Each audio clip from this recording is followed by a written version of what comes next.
আসসালামু আলাইকুম। সংবাদে আপনাদের সবাইকে স্বাগত জানাচ্ছি। আমি ফিরোজ তোহা। শুরুতেই আরবে কেবলস সংবাদ শিরোনাম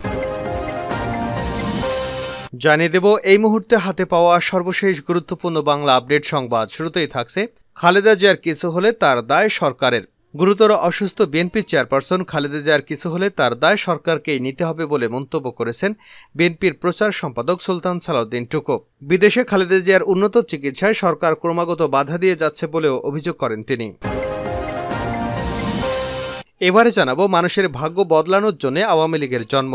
আওয়ামী লীগ সভাপতি প্রধানমন্ত্রী শেখ হাসিনা বলেছেন, বাঙালির প্রতিটি অর্জনে এ দল ওতপ্রোতভাবে জড়িত। আওয়ামী লীগের জন্ম হয়েছে মানুষের ভাগ্য পরিবর্তনের জন্য, যা এ দলটি বহুবার প্রমাণ করেছে। জানাবো পেসমেকার বসানো হচ্ছে খালেদা জিয়ার হার্টে। রাজধানীর এবার কেয়ার হাসপাতালে চিকিৎসাধীন বিএনপি চেয়ারপারসন বেগম খালেদা জিয়ার হার্টে পেসমেকার অর্থাৎ ইলেকট্রিক ডিভাইস বসানো হচ্ছে। রোববার বিকেলে হাসপাতালের চতুর্থ তলায় ক্যাথ ল্যাবে এই যন্ত্র বসানো শুরু হয়। এদিকে নতুন সেনাপ্রধান হিসেবে দায়িত্ব নিয়েছেন জেনারেল ওয়াকারুজ্জামান। তিনি সদ্য বিদায়ী সাবেক সেনাপ্রধান জেনারেল এস.এম. শফিউদ্দিন আহমেদের স্থলাভিষিক্ত হয়েছেন। এবারে থাকছে আওয়ামী লীগের সাধারণ সম্পাদক এবং সড়ক পরিবহন ও সেতুমন্ত্রী ওবায়দুল কাদের বলেছেন, ষড়যন্ত্র চলছে দেশি বিদেশি। শেখ হাসিনার উন্নয়ন অনেকে দেখতে পায় না। একটি দল বিএনপি, তারা অন্তর্জালায় জ্বলছে। ওরা দিনের আলোয় রাতের অন্ধকার দেখে, পূর্ণিমা রাতে অমাবস্যা দেখে। এরা আমাদের স্বাধীনতা ও মুক্তিযুদ্ধের শত্রু। এবং সর্বশেষ জানাবো আন্তর্জাতিক সংবাদ। উমরা ভিসা নিয়ে সুখবর দিল সৌদি আরব। পবিত্র উমরা পালনে আগ্রহী ব্যক্তিদের জন্য ইলেকট্রনিক ভিসা বা ই ভিসা চালু করেছে সৌদি আরব। দেশটি এবার উমরাকারীদের জন্য এই ই ভিসা চালু করেছে। এতক্ষণ শিরোনাম শুনছিলেন, এবার বিস্তারিত। প্রিয় দর্শক, আপনি যদি এই চ্যানেলে নতুন হয়ে থাকেন, ভিডিওটি দেখতে দেখতে চ্যানেলটি সাবস্ক্রাইব করে আমাদের সঙ্গেই থাকুন। আর এই ভিডিও সম্পর্কে আপনি আপনার মূল্যবান মতামতটি কমেন্ট বক্সে জানিয়ে দিন। আর হ্যাঁ প্রিয় দর্শক, জানিয়ে দিন ভিডিওটি কোথা থেকে দেখছেন। খালেদা জিয়ার কিছু হলে দায় সরকারের টুকু। গুরুতর অসুস্থ বিএনপি চেয়ারপারসন খালেদা জিয়ার কিছু হলে তার দায় সরকারকেই নিতে হবে বলে মন্তব্য করেছেন বিএনপির প্রচার সম্পাদক সুলতান সালাউদ্দিন টুকু। বিদেশে খালেদা জিয়ার উন্নত চিকিৎসায় সরকার ক্রমাগত বাধা দিয়ে যাচ্ছে বলে অভিযোগ করেন তিনি। রোববার নয়াপল্টনে বিএনপির কেন্দ্রীয় কার্যালয় নিচতলায় এক দোয়া মাহফিলে টুকু এসব কথা বলেন। খালেদা জিয়ার আশুরোগ মুক্তি কামনায় এ দোয়া মাহফিলের আয়োজন করে বিএনপি। যুবদলের সদ্য সাবেক এই সভাপতি আরও বলেন, শুধু রাজনৈতিক প্রতিহিংসায় সম্পূর্ণ মিথ্যা মামলায় সাজা দিয়ে উদ্দেশ্য প্রণোদিতভাবে রাজনীতি থেকে দূরে সরিয়ে দেওয়ার জন্য খালেদা জিয়াকে আটক করে রাখা হয়েছে। পরবর্তীতে গৃহবন্দী করে রাখা হয়েছে। খালেদা জিয়ার মেডিকেল বোর্ড বারবার বলেছে, ম্যাডামের যে চিকিৎসা দরকার তা দেশে নেই, তার বিদেশে উন্নত চিকিৎসা প্রয়োজন। কিন্তু ম্যাডামকে বিদেশে উন্নত চিকিৎসার সুযোগ দেওয়া হচ্ছে না। মানুষের ভাগ্য বদলানোর জন্য আওয়ামী লীগের জন্ম শেখ হাসিনা। আওয়ামী লীগ সভাপতি ও প্রধানমন্ত্রী শেখ হাসিনা বলেছেন, বাঙালির প্রতিটি অর্জনে এ দল ওতপ্রোতভাবে জড়িত। আওয়ামী লীগের জন্ম হয়েছে বাংলাদেশের মানুষের ভাগ্য পরিবর্তনের জন্য, যা দলটি প্রমাণ করেছে। রোববার রাজধানীর সরোয়ার্দী উদ্যানে আওয়ামী লীগের ৭৫তম প্রতিষ্ঠা বার্ষিকী উপলক্ষে আয়োজিত আলোচনা সভায় দেওয়া বক্তব্যে এসব কথা বলেন শেখ হাসিনা। প্রধানমন্ত্রী বলেন, ৭৫-এর অগাস্টের পর বারবার ক্ষমতা বদল হয়েছে, কিন্তু ক্ষমতার বদল হয়েছে অস্ত্রের মাধ্যমে, ষড়যন্ত্রের মাধ্যমে। জনগণের গণতান্ত্রিক অধিকার ছিল না, মানুষের মৌলিক অধিকার ছিল না। মানুষের ভাগ্যের কোনো পরিবর্তন করতে পারেনি তারা। শেখ হাসিনা বলেন, বারবার আঘাত করে আওয়ামী লীগকে শেষ করে দেওয়া যায়নি। ফিনিক্স পাখির মতো জেগে উঠেছে। কারণ আওয়ামী লীগের শক্তি দেশের সাধারণ জনগণ, তৃণমূলের কর্মীরা, সৈনিকরা। তারা কখনো মাথা নত করে না। বিভিন্ন সময় নেতারা অনেকে ভুল করেছেন, আওয়ামী লীগ ছেড়ে চলে গেছেন। যেসব নেতা ভুল করেছেন তারা বোঝেননি, চলে যাওয়ায় হারিয়ে গেছেন।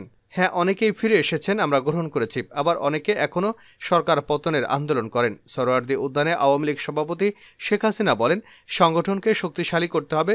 শক্তিশালী সংগঠন থাকলে, গণমানুষের সমর্থন থাকলে এগিয়ে যাওয়া সম্ভব। মানুষের আস্থা বিশ্বাস অর্জন করেছি বলেই বারবার সরকার গঠনের সুযোগ করে দিয়েছে দেশের জনগণ। দেশের মানুষের আস্থা পূরণ করতে পেরেছি বলেই জনগণ ভোট দিয়েছে। গণতান্ত্রিক ধারা আছে বলেই বাংলাদেশ এগিয়ে যাচ্ছে। বিশ্বে মাথা উঁচু করে দাঁড়ানোর সুযোগ তৈরি হয়েছে। সুখী সমৃদ্ধ দেশ গড়ার প্রতিজ্ঞায় আওয়ামী লীগের পাশে সবাই থাকুন। এর আগে আওয়ামী লীগের প্রতিষ্ঠা বার্ষিকী উপলক্ষে এক আলোচনা সভায় যোগ দিতে বিকাল ৩:৩০টার দিকে সেখানে যান শেখ হাসিনা। মঞ্চে উঠে উপস্থিত নেতাকর্মীদের উদ্দেশ্যে হাত নেড়ে শুভেচ্ছা জানান তিনি। সভাস্থলে নেতাকর্মীদের বাঁধভাঙা উচ্ছ্বাসে আওয়ামী লীগ সভাপতি এবং প্রধানমন্ত্রীর শুভেচ্ছার জবাব দেন। আলোচনা সভার আগে শেখ হাসিনা প্রথমে পায়রা উড়িয়ে দেন, এরপর বেলুন উড়ানোর পর পতাকা উত্তোলন করেন। এরপর আসেন আলোচনা সভাস্থলে। পেসমেকার বসানো হচ্ছে খালেদা জিয়ার হার্টে। রাজধানীর এভারকেয়ার হাসপাতালে চিকিৎসাধীন বিএনপি চেয়ারপারসন খালেদা জিয়ার হার্টে পেসমেকার ইলেকট্রনিক ডিভাইস বসানো হচ্ছে। রোববার বিকেলে হাসপাতালের চতুর্থ তলায় ক্যাথ ল্যাবে এই যন্ত্র বসানো শুরু হয়। এর আগে খালেদা জিয়ার জন্য গঠিত মেডিকেল বোর্ডের সদস্যরা একাধিকবার বোর্ড সভা করে পেসমেকার স্থাপনের সিদ্ধান্ত নেন। হাসপাতাল ও দলীয় সূত্রে এ তথ্য জানা গেছে। খালেদা জিয়ার ব্যক্তিগত চিকিৎসক অধ্যাপক ডাক্তার এজেডএম জাহিদ হোসেন বলেন, ম্যাডামের হৃদরোগের সমস্যা আগে থেকেই ছিল, হার্টে ব্লক ছিল, একটা স্টেন্টও লাগানো ছিল। সবকিছু পর্যালোচনা করে এখন মেডিকেল বোর্ড ম্যাডামের হার্টে পেসমেকার লাগানোর সিদ্ধান্ত নিয়েছে। এই প্রস্তুতি ইতিমধ্যেই শুরু হয়েছে। ওনাকে বিশেষায়িত কক্ষে নেওয়া হয়েছে। ম্যাডামের পরিবার এবং বিএনপি দেশবাসীর কাছে দোয়া চেয়েছে। পেসমেকার হলো হৃদস্পন্দন নিয়মিত রাখার কৃত্রিম বৈদ্যুতিক যন্ত্র, যা বৈদ্যুতিক স্পন্দন তৈরি করে হৃৎপেশিতে পাঠায় এবং হৃৎপিণ্ডের গতিকে নিয়ন্ত্রণ করতে সাহায্য করে। গত 21 জুন দিবাগত রাতে গুলশানের বাসায় ফিরে যায় খালেদা জিয়া হঠাৎ অসুস্থ হয়ে পড়লে রাত 3:30টায় অ্যাম্বুলেন্সে করে এভারকেয়ার হাসপাতালে ভর্তি করা হয়। বিশেষজ্ঞ চিকিৎসক অধ্যাপক শাহাবুদ্দিন তালুকদারের নেতৃত্বে অধ্যাপক এফএম সিদ্দিকী, অধ্যাপক শামসুল আরেফিন, অধ্যাপক একিউএম মহসিন সহ মেডিকেল বোর্ডের সদস্যরা কয়েক দফা বৈঠকে বসে খালেদা জিয়ার সর্বশেষ অবস্থার পর্যালোচনা করেন। মেডিকেল বোর্ডের এসব সভায় লন্ডন থেকে ডাক্তার জোবায়দা রহমান সহ যুক্তরাষ্ট্র, অস্ট্রেলিয়ার কয়েকজন বিশেষজ্ঞ চিকিৎসক ভার্চুয়ালি যুক্ত ছিলেন। দায়িত্ব নিলেন নতুন সেনাপ্রধান জেনারেল ওয়াকারুজ্জামান।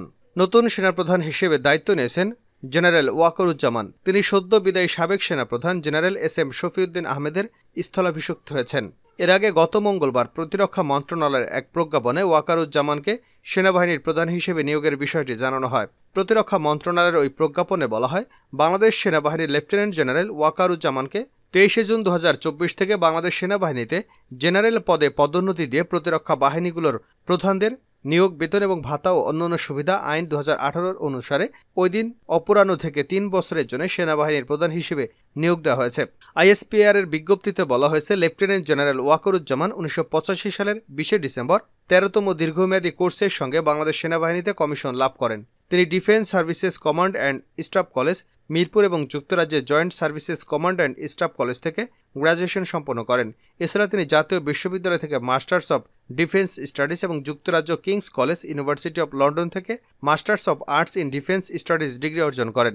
সুদীর্ঘ 39 বছরের বর্ণাঢ্য সামরিক জীবনে ওয়াকারুজ্জামান বিভিন্ন গুরুত্বপূর্ণ পদের পাশাপাশি নবম পদাতিক ডিভিশনের জেনারেল অফিসার কমান্ডিং এবং সাভার এরিয়া কমান্ডার, সেনা সদর, সামরিক সচিব এবং বাংলাদেশ সেনাবাহিনীর চিফ অব জেনারেল স্টাফ হিসেবে দায়িত্ব পালন করেন। এছাড়া তিনি প্রধানমন্ত্রীর কার্যালয়ের আর্মড ফোর্সের ডিভিশনের প্রধানমন্ত্রীর প্রিন্সিপাল স্টাফ অফিসার হিসেবে দায়িত্ব পালন করেছেন। প্র্যাকটিস এবং সেনা সদরে বিভিন্ন পদবি এবং নিয়োগের দায়িত্ব পালন করেন। এছাড়া তিনি প্রশিক্ষক হিসেবে JCO, NCO Academy, School of Infantry and Practice, Bangladesh Institute of Peace Support and ট্রেনিংয়ে অত্যন্ত সুনামের সঙ্গে সব পদবী দেশি বিদেশি সেনাদের প্রশিক্ষণ দিয়েছেন। লেফটেন্যান্ট জেনারেল ওয়াকারুজ্জামান জাতিসংঘের ব্যানারে মিলিটারি অবজারভার হিসেবে অ্যাঙ্গোলা এবং সিনিয়র অপারেশন অফিসার হিসেবে লাইবেরিয়াতে দায়িত্ব পালন করেছেন। সেনাবাহিনীতে কৃতিত্বপূর্ণ অবদানের জন্য তিনি অসামান্য সেবা পদক OSPA ভূষিত হন। এছাড়া তিনি বাংলাদেশ সেনাবাহিনীর প্রতিনিধি হিসেবে দেশ বিদেশে উল্লেখ সংখ্যক সেমিনার, সিম্পোজিয়াম এবং কনফারেন্সে অংশগ্রহণ করেছেন এবং বাংলাদেশ সেনাবাহিনীর ভাবমূর্তি উজ্জ্বল করেছেন। ওমরা ভিসা নিয়ে সুখবর দিল সৌদি আরব। পবিত্র ওমরা পালনে আগ্রহী ব্যক্তিদের জন্য ইলেকট্রনিক ভিসা বা ই ভিসা চালু করেছে সৌদি আরব। দেশটি এবার ওমরাকারীদের জন্য ই ভিসা চালু করল। ওমরা পালনের জন্য আবেদনের 24 ঘন্টার মধ্যেই ভিসা পাওয়া যাবে বলে জানিয়েছে সৌদি আরব হজ এবং ওমরা বিষয়ক মন্ত্রণালয়। আরব নিউজ এক প্রতিবেদনে এ তথ্য জানিয়েছে। মন্ত্রণালয় জানিয়েছে, নুসুক অ্যাপের মাধ্যমে ওমরা পালনে আগ্রহী ব্যক্তিরা ই ভিসার জন্য আবেদন করতে পারবেন। এই অ্যাপের মাধ্যমে আবেদনের 24 ঘন্টার মধ্যেই পাওয়া যাবে ভিসা। ওমরার ভিসার মেয়াদ 30 থেকে বাড়িয়ে 90 দিন করা হয়েছে। এছাড়া এই ভিসার জন্য স্বাস্থ্য পরীক্ষারও প্রয়োজন হবে না। এমনকি নারীদের জন্য পুরুষ অভিভাবকের বাধ্যবাধকতাও আর থাকছে না। তবে আরব নিউজ জানিয়েছে, নতুন ব্যবস্থায় আরবি ক্যালেন্ডারের প্রথম দিন পহেলা মহরম তথা 19 জুলাই থেকে উমরা পালন করতে পারবেন।